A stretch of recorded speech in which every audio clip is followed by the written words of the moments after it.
When I say Souls-style combat, I'm sure the constant roll spam, hundreds of weapons, and even spells probably come to mind.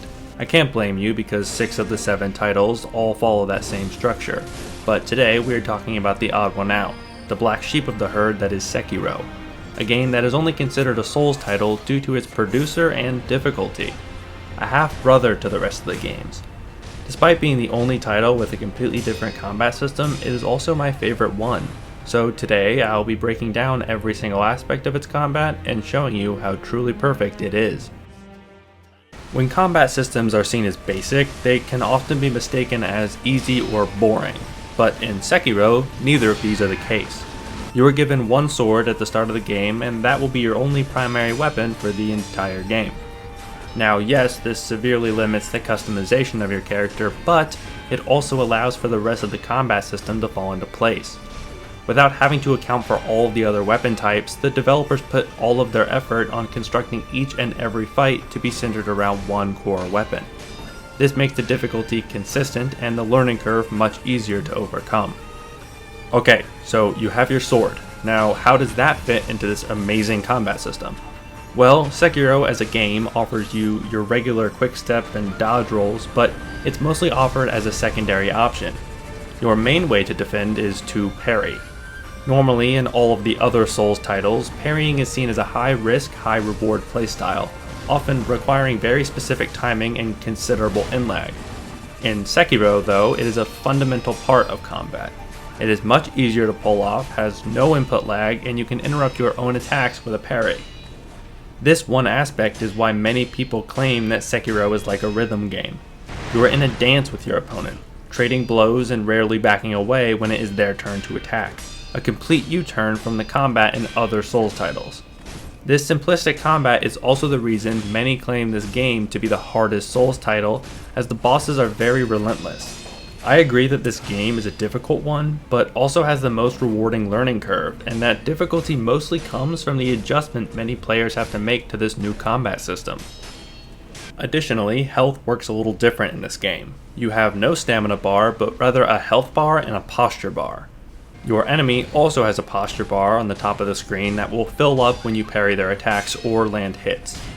This bar, when filled, allows you to get in a finishing blow that is also what you get if you lower their health to 0. Some bosses and enemies get multiple of these health bars, so they may take multiple death blows to defeat. This posture mechanic allows you to focus on either whittling down the health of the enemy, or focus on destroying their posture to get the kill. The lower the enemy's health, the slower they recover their posture. Like I mentioned earlier, you also have your own posture bar to keep an eye on. If you see it getting high, you will want to back off in order to let it recover, or else you will be posture broken, allowing the enemy a huge opening to attack you. In short, the basics are you have one sword, one attack button, one parry button, and one dodge button. The rest of your brain power you have is to solely be focused on the enemy and dealing with the onslaughts that come your way. Now, in order to keep you on your feet, Sekiro also features special moves, indicated by a glowing red symbol that cannot be parried by your sword and must be dealt with differently.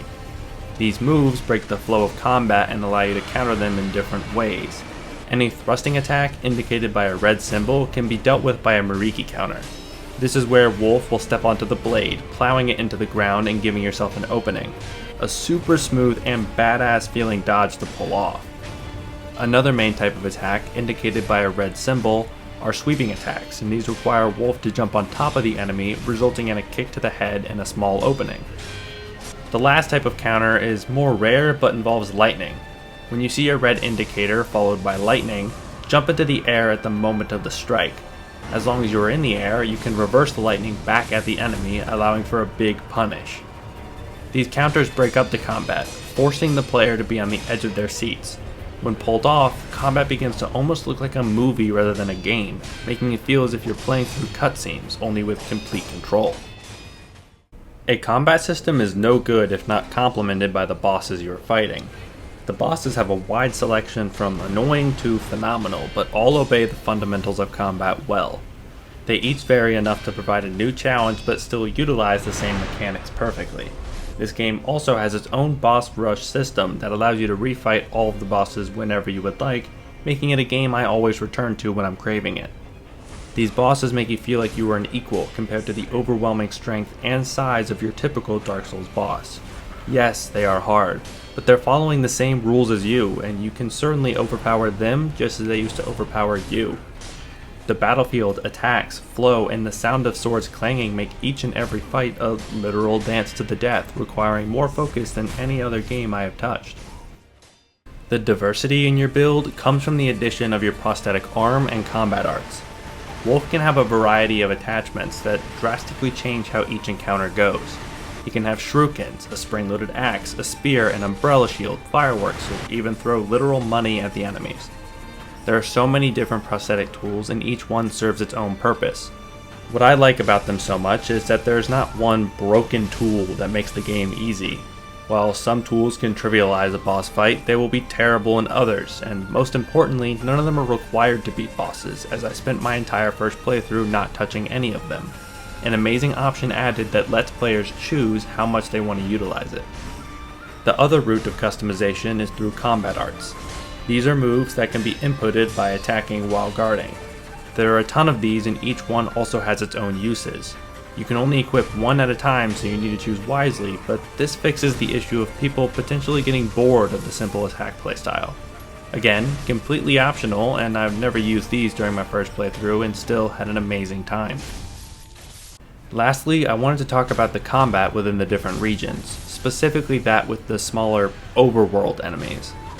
There is a lot of diversity with each one, and your playstyle will certainly be different when tackling these regions outside of boss fights.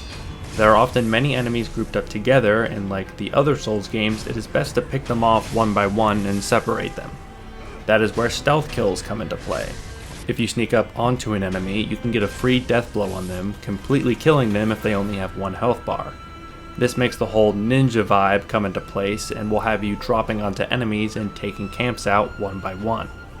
There is also mini bosses that are bigger than average enemies and have multiple health bars, providing quite a challenge. These are a nice way to break up the areas and allow you to have more back and forth combat similar to those in boss fights, before going back to the typical weaker enemies. Sekiro features a beautiful combat system that is an intense dance with your enemies and leaves the player with the highest of satisfaction upon defeating an enemy. It is a game I will continue to return to, and there is really not anything like it. This video was only the tip of the iceberg for its combat, and if you have not played it, I hope this video was enough to convince you to give it a try. If you have, I hope this was a reminder for you to hop back in. With that, like and subscribe if you enjoyed, and until next time.